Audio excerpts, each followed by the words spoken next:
Welcome to the next lesson in our course entitled 7 Rules of Bible Interpretation Every Christian Should Know.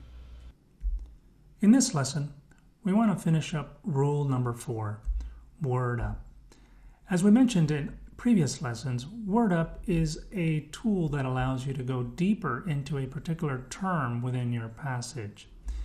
In this lesson, we want to look at how to use an online Bible concordance. Now, in a previous lesson, we talked about the process for doing a word study, and step number 1 was to find other passages that have the same word that you're trying to study. Our particular passage that we're going to be looking at is 1 Thessalonians 4, 13 through 18. And in previous lessons, we identified this word here, asleep, as one of the terms that we might want to look at. The reason we decided to look at this term for further study is that this term appears 3 times. Here in verse 4:13, here in verse 14, and here in verse 15, 3 times. And we mentioned in a previous lesson that if one of the criteria for choosing a term to study is repetition, whether that term is repeated in a particular verse. So what we want to do then is we want to go and look up this term in a Bible online concordance. Now, I like the Blue Letter Bible, the concordance that comes with the Blue Letter Bible, and as you can see, I just simply type that into my search here, and here's the URL. I'll go ahead and click on that. You can see it comes up to the Blue Letter Bible website, and I'm going to type in here 1 Thessalonians 4, 13 through 18, and I'll go ahead and look that up. Now I want you to notice something here. These are the different versions of the Bibles that you can search, and we won't get into what are the differences between the versions and all that, but it is important that you note that the King James Version, which is here, has the Strong's numbers attached to it, and I'll explain the Strong's numbers in a bit. Some of the other versions, for example, the RSV, you can see now that the Strong's numbers are not attached to that version. I believe there's only 2 versions, the NASB, New American Standard Bible, and the King James Bible, or the King James Version, that have the Strong's numbers attached to them. Now, what are the Strong's numbers? Well, for those folks who do not know how to use Greek or Hebrew to study the Bible, Strong's numbers, if we click on that, is essentially a way for you to get behind the word that you are studying, because every term is assigned a number. Now, instead of having to look up a Greek term, you can just simply look up this number right here, G2837, and find every occurrence of that word in the New Testament.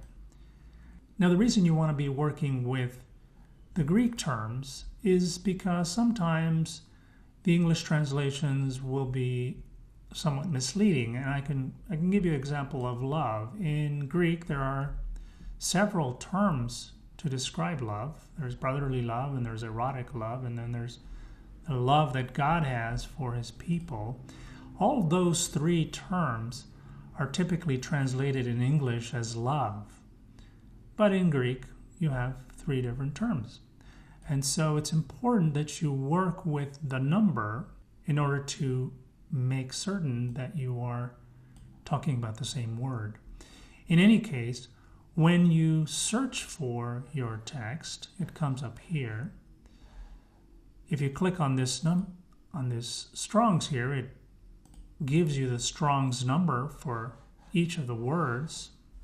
And this allows you to do word studies on any word, if you will, within the Bible. If you wanted to look up, for example, trumpet, right here, every occurrence of that word, trumpet, you would search for it with the Strong's number G4536.